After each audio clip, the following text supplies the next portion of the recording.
Hey there, so I'm walking in the woods with a 40-pound weight vest, looking silly for a very specific reason. I've gained an interest in rucking, not really that original. I feel like it was the big thing that you'd see everywhere in 2023 for fitness trends. But for those of you that aren't aware, rucking is essentially walking with weight. So usually you're using what's called, a rucksack.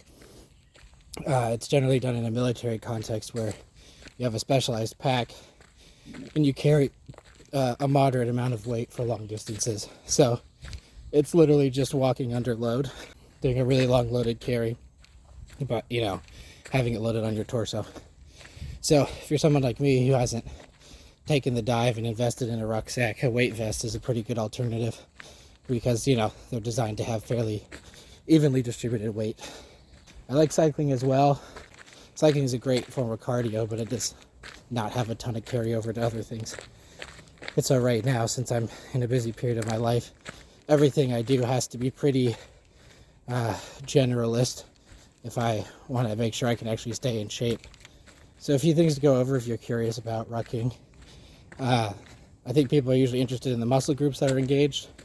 And the way I'd put it is everything below your neck, except for, like your arms and your shoulders, because those are not involved.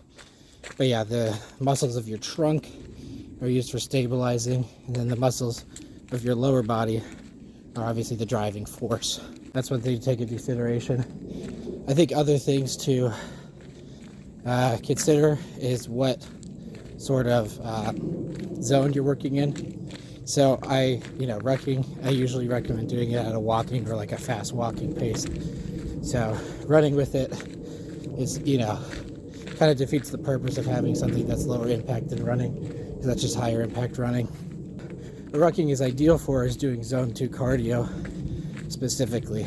So if you're a fairly well-conditioned person, you're going to find that long distance walks with no sort of, without heavy incline, you're just not going to be able to break past zone 1 essentially. It's super easy, like almost like maintenance heart rate levels. So there's nothing wrong with that. But if you want to be able to take walking, which is one of the most fundamental, exercises you can do, and everybody should do some, and you want to kind of get more bang for your buck during that time period, then rucking is a great option. It builds great strength endurance, trains a lot of core strength, and as you can tell, I'm a little out of breath, but I'm not terribly out of breath. A few pitfalls to look out for that I've found.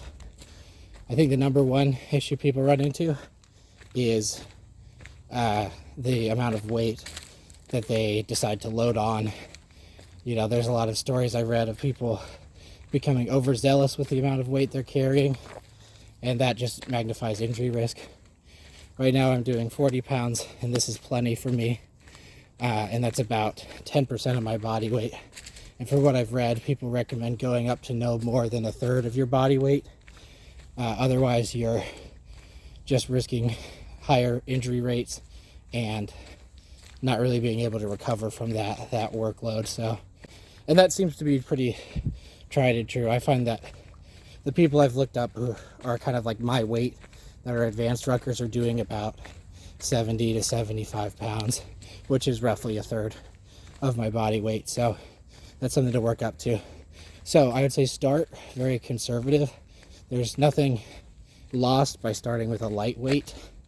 I'd say probably 10% of your body weight if you're conditioned. If you are somebody who's not very conditioned, I could start you with even less. Obviously you want to build up your base walking endurance first before adding more on. The other thing I think is progression. I think people need to know that, the small muscles of your body need to really acclimate to this kind of different loading pattern than they're used to. And so I would say be really conservative with adding weight. I've been doing this for a little while, and I actually haven't even added any weight yet.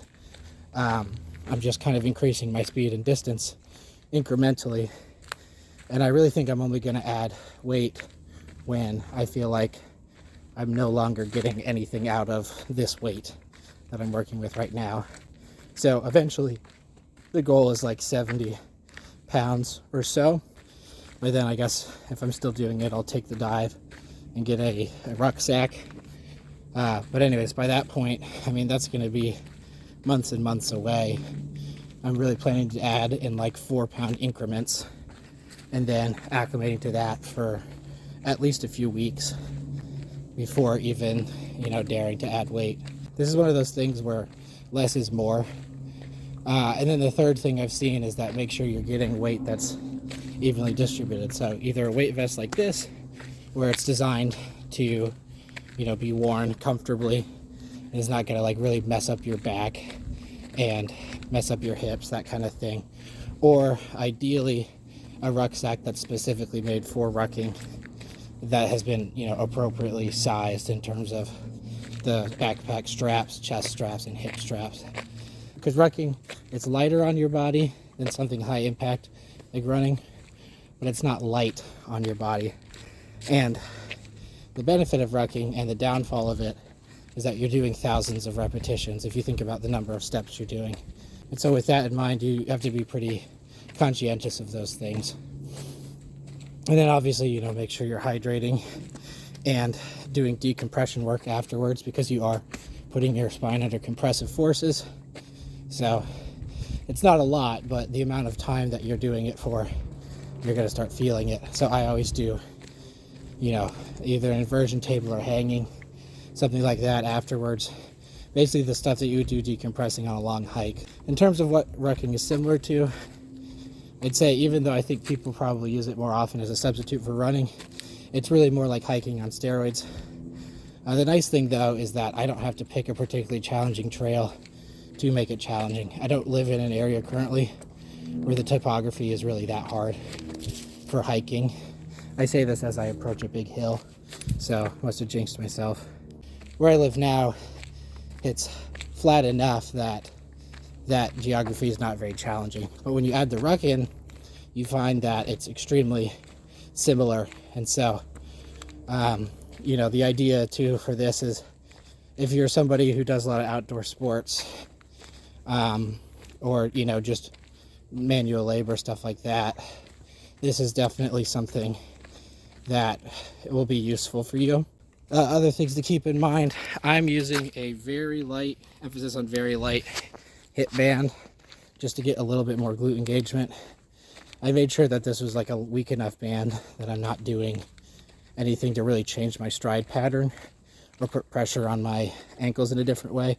I just wanted to be able to kind of engage with my glutes a little bit more. I'm definitely somebody who has a hard time waking my glutes up, but since you're moving with heavier weight, a lot of your power is coming from those gluteal muscles. And then I think probably the final thing people would ask is how to put it into your weekly workouts. I wouldn't do this the day before doing really any sort of like heavy weight training for your legs. There's enough overlap that you're just going to be dealing with soreness and again a lot of compression on your tissues. So I'm actually doing this the day after a squat day, but I'm, tomorrow is a rest day, and I basically have programmed in to make sure that I'm accommodating for that and recovering appropriately. And then the day after, I'm doing a lot of upper body focused work, including a lot of, hanging from a bar, which is going to decompress my spine a lot. So definitely need to program in your, lifting accordingly. For me, at least, this is something that really only needs to be done twice a week, maybe every 4 days, something like that. I find beyond that, I just get a little too sore, particularly in my upper back.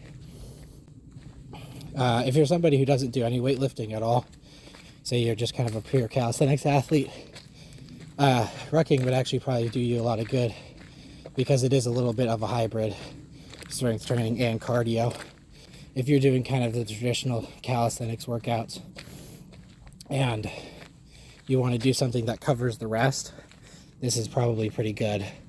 I'd still always recommend doing some targeted strength training, but I know that's not everybody's jam. I think if you're doing calisthenics training, Rucking is definitely, could fill in two needs. It could fill in the need for some sort of like loaded carry, and it could fill in the need for slow cardio as well. So it's also surprisingly enjoyable.